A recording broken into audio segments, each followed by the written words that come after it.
શોબીઝ ન્યૂઝમાં આપનું સ્વાગત છે। ગુજરાત પ્રદેશ કોંગ્રેસ સમિતિના મીડિયા કન્વીનર અને પ્રવક્તા ડોક્ટર મનીષ દોશી દ્વારા ભાજપ સરકાર પર કરાયા આકરા પ્રહાર। રાજ્યમાં વારંવાર બનતી દુર્ઘટના ભાજપ સરકારની નિષ્ક્રિયતાના કારણે માનવ જિંદગીઓ તેમાં હોમાઈ રહી છે। સરકાર પાસે નથી ફાયર નીતિ અને નથી કોઈ પણ નિયત। ગુજરાત પ્રદેશ કોંગ્રેસ સમિતિના મીડિયા કન્વીનર અને પ્રવક્તા ડોક્ટર મનીષ દોશીના ભાજપ સરકાર પર આકરા પ્રહાર। તેઓએ જણાવ્યું કે ફાયર સર્ટિફિકેટ એનઓસી મેળવવામાં થઈ રહ્યો છે મોટો ભ્રષ્ટાચાર। તક્ષશિલા અગ્નિકાંડ બાદ સરકાર 5 વર્ષ સુધી ઊંઘતી રહી, જેના પરિણામે રાજકોટ ટીઆરપી ગેમ ઝોન જેવી ગંભીર દુર્ઘટના બની, જેમાં 27થી વધુ નિર્દોષ હોમાયા। કેગના વિવિધ અહેવાલોમાં સતત 4 વર્ષે ફાયર પ્રિવેન્શન, ફાયર સર્વિસ માટે કરોડો રૂપિયા વણ વપરાયા અને કરોડો રૂપિયા પરત ગયા। અનેક વખત કેગ દ્વારા ફાયર પ્રિવેન્શન અંગે ભાજપ સરકારની નિષ્ક્રિયતા પર ગંભીર ખામીઓ ઉજાગર પણ કરી સરકારી તંત્રએ તેની અવગણના કરી હતી। રાજ્યના 8 મહાનગરો, 153 નગરપાલિકા વિસ્તારમાં કોણે અને ક્યારે ફાયર એનઓસી લીધી, ક્યારે રિન્યૂ કરાવવાની તે અંગે સ્થાનિક માહિતી જ નથી। ગુજરાતમાં માનવ વસ્તી પ્રમાણે ફાયર સ્ટેશનની જરૂરિયાત 394, જેની સામે માત્ર 183 ફાયર સ્ટેશન હાલમાં છે। તેમાં 60થી 70 ફાયર સ્ટેશનની સ્થિતિ ખૂબ જ દયનીય છે। ગુજરાત સરકારના પરિપત્ર બાદ તમામ મહાનગરપાલિકાના ફાયર વિભાગ દ્વારા ફાયર એનઓસી રિન્યુઅલ માટેની કામગીરી બંધ કરી દેવામાં આવી। ગુજરાતમાં જનસંખ્યા મુજબ 34,240 ફાયર સ્ટેશન વિભાગ માટે જરૂરી મેન પાવર સામે માત્ર 1,447 ફાયર કર્મચારીઓ કાર્યરત છે અને માત્ર 4.5% જ કર્મચારી કાર્યરત છે।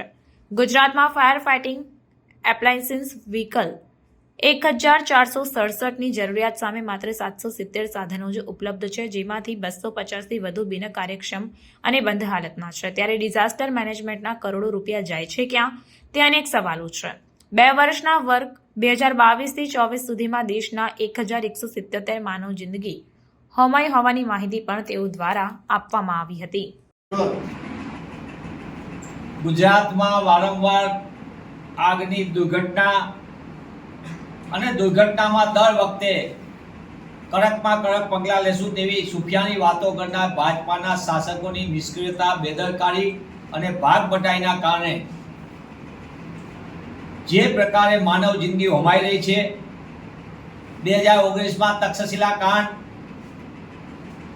ભરતું થઈ રહેલા બાળકો, ગેરકાયદેસર બાંધકામ, શહેરી વિકાસ વિભાગની સીધી ભ્રષ્ટાચારી રીત રસમો, શહેરી વિકાસ વિભાગની ભ્રષ્ટાચારી રીત રસમો, અને ત્યારે સરકારે અને તંત્રે મોટા પાયે કડકમાં કડક પગલાં લેવાની વાતો કરી હતી।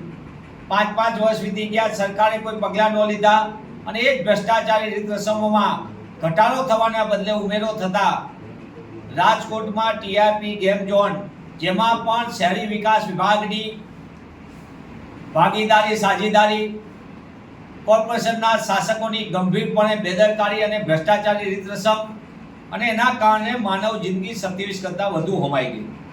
રાજકોટના ટીઆરપી ગેમ ઝોનમાં બનેલી દુર્ઘટના પછી સરકાર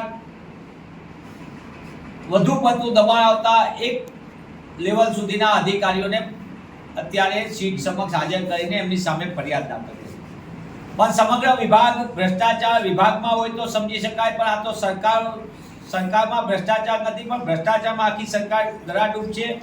અને એવા સંજોગોના કારણે માનવ જિંદગી સતત હોમાય છે અને સરકાર દર વખતે વાતો કરે છે। જે રીતે ગુજરાતમાં કેગ જેવી ભારતની મોટી સંસ્થા કહેવાય, બંધારણીય જેની જવાબદારી ઓડિટની છે, તેને ફાયર વિશે 2018-19માં કે કઈ રીતે નેગ્લિજન્સી છે ફાયરમાં, 2021માં અને 21-22ની અંદર કરોડો રૂપિયા કઈ રીતે સાધનો ખરીદવા માટે ભારત સરકાર તરફથી કોઈ યોજના ના આવ્યા હોય તો એ પૈસા પાછા જાય, modernisation of the fire station એના પર જાય, વ્હીકલ ખરીદીના પૈસા પણ પાછા જાય, અથવા તો સરકાર છેલ્લા દિવસ સુધી એ તંત્ર ખરીદી ન કરે, એના કારણે ફાયરની દુર્ઘટના સમયે આપણી આગળ પૂરતા સાધનો ઉપલબ્ધ થતા નથી। આપણે તક્ષશિલા કાંડમાં જોયું હતું કે કરોડો રૂપિયાના ટેન્ડરો બહાર પાડતી સુરત કોર્પોરેશન આગળ એક આગ લાગી હતી, ત્યાં પહોંચવા માટે સીડી પર ખરીદવાના પૈસા નહોતા અથવા ખરીદી નહોતી। તે જ રીતે કેગના વિરુદ્ધ અહેવાલમાં 4 વર્ષમાં ફાયર પ્રિવેન્શન ફાયર સર્વિસમાં કરોડો રૂપિયા વણ વપરાયા પરત ગયા. ગંભીર ખામીઓને ઉજાગર કરી અનેક સરકારી બિલ્ડિંગોમાં ફાયરની કોઈ પ્રકારની ગંભીરતા જ નહીં. 8 મહાનગરોમાં અને 153 નગરપાલિકા વિસ્તારમાં કોણે ક્યારે ફાયર એનઓસી લીધી, ક્યારે રિન્યુ કરાવવાની એ અંગે સ્થાનિક કોઈ માહિતી જ નથી ઉપલબ્ધ હોતી. ગુજરાતમાં માનવ વસ્તી પ્રમાણે ફાયર સ્ટેશનની જરૂરિયાત 394. હું ફરીથી કહું છું, ગુજરાતમાં જનસંખ્યા પ્રમાણે 394 ફાયર સ્ટેશનની જરૂરિયાત, એની સામે માત્ર 183 ફાયર સ્ટેશન હાલમાં છે, જેમાંથી 60 થી 70 તો સંપૂર્ણપણે દયનીય સ્થિતિમાં છે. ગુજરાત સરકારના પરિપત્ર 13/12 બાદ તમામ મહાનગરપાલિકાના ફાયર વિભાગ દ્વારા ફાયર એનઓસી રિન્યુઅલ માટેની કામગીરી બંધ કરી દેવામાં આવી છે. ગુજરાતમાં જનસંખ્યા મુજબ ફાયર સ્ટેશન અને વિભાગમાં જરૂરી મેન પાવર કહેવાય એટલે ફાયર ગાર્ડથી માંડીને ટોપ પોઝિશન એ તમામમાં 34,240 જોઈએ આ ભારત સરકાર સત્તાવાર રીતે કીધું છે. અને એ પણ ગૃહ વિભાગની નીચે આવે. આ fire prevention services disaster management એ ગૃહ વિભાગની નીચે આવે ભારત સરકાર. તેને જે અહેવાલ આપ્યો એમાં દરેક રાજ્યમાં જુદા જુદા, ગુજરાતમાં 34,240ની જરૂરિયાતની સામે માત્ર 1447 કર્મચારીઓ ફાયરમાં એટલે કે 4.5% જ માન પાવર અત્યારે ઉપલબ્ધ છે. ગુજરાતમાં ફાયર એપ્લાયન્સીસ અને વ્હીકલ 1467ની જરૂરિયાત સામે 770 સાધનો જ ઉપલબ્ધ એટલે કે 250 થી વધુ બિનકાર્યક્ષમ છે. એમાં તો ડિઝાસ્ટર મેનેજમેન્ટના કરોડો રૂપિયા જાય છે ક્યાં?